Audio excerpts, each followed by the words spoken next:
Uhum.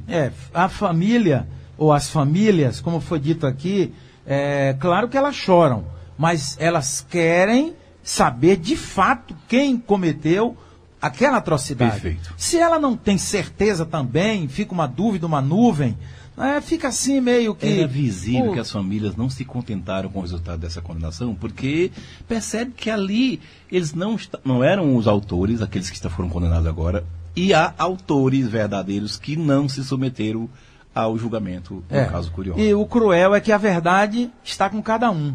A mentira também está com cada um. Pois é. E como você não pode fazer leitura de cérebro ainda, não é? Até já tem alguns mecanismos que identificam e tal, se o cara está ali tergiversando e tudo mais. No entanto, isso também não é utilizado em julgamentos, né? É uma coisa complexa. Então, eu não sei como é que isso vai ficar na consciência mesmo. Sim. Ou nas consciências. O doutor Sabino foi muito feliz quando disse que o militar geralmente responde, olha, 90% das audiências de custódia, as pessoas que são custodiadas na hora lá, dizem que sofreram espancamento, foram torturados por militares. É pouco crível que isso aconteça. E aí você analisa o processo, nem sequer exame de corpo de delito tem nessas situações. Então tem muita gente respondendo, simplesmente porque as pessoas que são presas... Só pela fé da palavra. Somente por isso. Abre-se um procedimento, o que isso desestimula. Sempre digo para o Ministério Público, olha, esse militar nunca mais vai ser o militar de antes. Nunca mais vai ser aquele militar que vai se empenhar em prestar segurança pública. Por quê? Porque quando se empenha, responde. Ele não tem proteção. Não tem. Ele percebe que ele é tratado ali no mesmo nível. Né? Então... Que a palavra do cidadão lá, que se enveredou pelo caminho da ilicitude, vale mais do que a da palavra dele. A palavra do policial ser confrontada com a palavra do criminoso. Isso. É terrível. É terrível. Né? Exato. Claro que todos têm palavra de fé, mas aí é outro papo. Outra conversa. Aí é outra conversa. Exato. Aí é outra coisa, é outro nível, é outra discussão. E isso realmente desestimula até quem está fora para entrar. Sim. Né? O cara fala, eu vou ser policial se eu vou ser tratado no mesmo nível. Então é algo muito complexo. Bom, agora então, qual é o caminho? Não tem mais saída para essas pessoas todas que foram condenadas? Sim, tem Aquelas saída, que se julgam inocentes, que dizem, afirmam que são inocentes? Sim, nós temos recursos, né, que foram apresentados, assim como também os que foram absolvidos, o Ministério também tem recursos, né, e a gente espera que os tribunais, né, não só o Tribunal de Justiça do Estado será, mas em caso de negativo, o STJ, né, Superior Tribunal de Justiça, observem os julgamentos, né, principalmente no quesito de que o processo foi julgado contrário a provas dos autos. Porque o jurado, ele realmente tem que se ater o que está no bojo do processo. E como a gente já falou aqui, tanto eu como o doutor Messias, né, o que se vê é julgamentos em que 21 policiais foram absolvidos porque os jurados perceberam a falta de prova, mas infelizmente nós tivemos aí 8 condenações em que os jurados, infelizmente, não perceberam que não existem provas contra os policiais.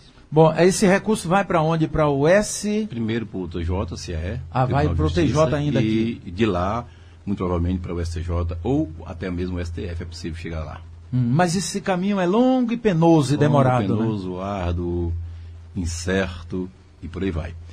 E enquanto isso, estão presos? Estão presos porque houve uma decisão recente do STF que a decisão de júri começa a cumprir imediatamente. Pode-se entrar com habeas corpus para reverter essa situação? Pode. Já houve alguns habeas corpus concedidos no sentido de que, após a decisão do jurado, não seja o cumprimento automático da pena como tem acontecido recentemente. Maior prisão é daqueles que perderam a vida, né? Pois é, exatamente. É isso. Aqueles que perderam a vida, as famílias que estão com o vácuo, né, com a falta. Enlutados. Uma dor sem tamanho, uma dor sem nome. E aí, olha como o crime é. Né? E ainda vai terminar carimbando pessoas que, por qualquer infortúnio, foram envolvidas ali na cena, né? E muitas vezes não tem mesmo a ver. Num crime desse, com tantas pessoas envolvidas, né, é possível que algumas pessoas estejam aí de graça, nessa história? Pois é, como eu disse no início, o direito penal, dada as consequências drásticas advindas de uma sentença, ela deve ser muito cautelosa. Quanto mais grave o crime for, mais a investigação deve ser rígida, aprofundada, cautelosa. Não se pode ficar na superfície da situação. E, lamentavelmente, no Curió foi uma dessas situações. O Curió, ele tende a ser o maior erro judiciário brasileiro. Tem uns erros históricos aí, né? Sim. Aquelas famílias Naves, o Mota Coqueiro, 1855, por aí vai. Mas o Curió, com certeza, o tempo vai mostrar só a isso aí. história vai dizer. Vai ser o maior erro cometido no judiciário brasileiro. Principalmente, doutor Messias, porque os próprios autos, né, em diversas passagens, ele fala quem são os autores. Né? E como você bem falou, dentro desse processo existe não a delação, né, porque não foi homologada, mas existe o depoimento de uma pessoa que foi ouvida pelo Ministério Público, onde ele diz da participação dele, né, ele nomina ele mesmo como participante e nomina outras 5 a 6 pessoas que tiveram participação direta em todas as mortes. Ele não fala, nós fomos só na Lucimar de Oliveira, ou nós fomos só na Travessa Ulisses Guimarães, né? Ou a gente foi só na Pompil, na Rua Pompil. Não, ele disse que em todos os locais, eles estiveram em todos os locais. Mas, incrivelmente e inexplicavelmente, né? Esse fato ocorreu, esse rapaz que deu esse depoimento em 2018, né? Até agora, essas investigações estão paradas, né? Lá na Delegacia de Assuntos Internos. E este rapaz que reconhece ter participação, ele até agora não foi indiciado. E as pessoas que ele nomina, que estavam com ele, também até agora não foram indiciadas e não ficaram ainda um único dia preso em razão de suas participações. Esse não seria um caso de colocar no centro da investigação? Pois é, eu acho que se houver continuidade da investigação, e o que é curioso é que a investigação está quase parada, não tem aquela velocidade, aquele empenho. Mas esse caso não deveria ter ido para o centro da investigação do Curió? Faz uma pergunta mais fácil de responder, que a gente responde. Às vezes tem você vê que o Curió é tão complexo que às vezes tem perguntas que a gente não consegue responder, né? Essa pessoa que faz esses relatos, ele apresenta dados tão pertinentes, tão íntimos, que ele não poderia apresentá-los sem que ele de fato estivesse lá. Estivesse lá, exatamente. Aponta os veículos, aponta a rua, aponta certos prédios. Ele não pode ter inventado tudo isso. Ele tem que ter tido lá. E a importância que o Ministério Público deu a isso aí é insignificante, é irrelevante. Não repercutiu nesse último julgamento em particular, porque foi agora que essa situação veio à tona, ainda que fosse de 2019. 2018, aliás.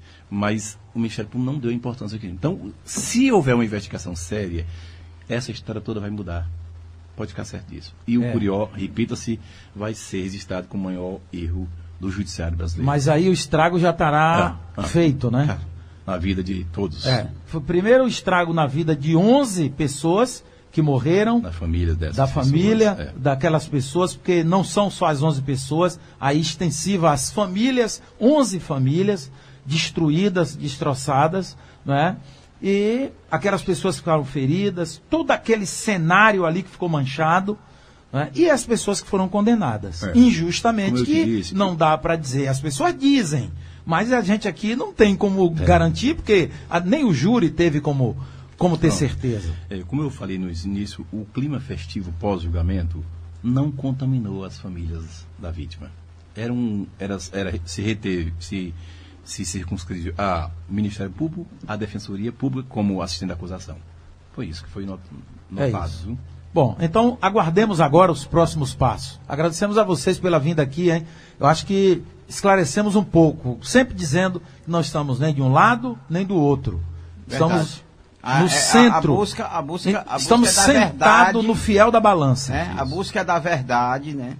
E que os verdadeiros autores, a polícia e a justiça possa alcançar os verdadeiros autores. E que aquelas pessoas que foram julgadas inocentemente sejam, de certa forma, revistas as punições e eles sejam soltos, né? É isso. Quem sabe, né? Será um milagre se irmão, isso acontecer. Obrigado aí pela Mas os milagres existem, né? Existem. milagres Estamos nós aqui, existem. os advogados, para tentar buscar, porque esse é o dever da advocacia. A advocacia, ela não trabalha só pelo bandido, ela também trabalha pelos inocentes. As pessoas têm uma falsa impressão que a advocacia só defende o errado. Na verdade, a advocacia defende o errado, mas também busca... Defende acima de tudo a justiça. A justiça. Defende acima de tudo a justiça. Mesmo quando... Para que aquelas pessoas que não sejam culpadas sejam inocentadas. Mesmo né? quando o seu cliente está errado, vai defender a justiça. Que Exatamente. ele não seja penalizado A mais além do que, daquilo né? A mais que ele do que deve ser quando penalizado. imerecidamente. Ou quando merecidamente, né? Isso. Já contei aqui a história do meu amigo Raimundo, doutor Raimundo, que era advogado, inclusive na mesma área de vocês, defendia policiais militares, né, em que ele tinha lá 3 portas no escritório dele. Quando batiam na terceira porta, que era onde ele ficava, ele já sabia, é polícia. E quando o policial chegava diante dele, a primeira pergunta dele, eu vou logo perguntar, fez ou não fez? Primeiro diga logo para mim, não fiz, ok. Fiz, ok. Então vamos resolver. Então é a justiça, não adianta mentir. Isso. Não tem mentira na mesa do advogado. Não tem que ter mentira, tem que ter a verdade. É isso. É isso. Um abraço a todos. Valeu. Obrigado ao doutor Messias Bezerra, obrigado ao doutor Sá, advogados criminalistas que estiveram no centro dos julgamentos desse caso Curió, em que 11 pessoas foram mortas naquela madrugada de 12 de novembro de 2015, na comunidade do Curió, na região da Grande Messejana, periferia de Fortaleza.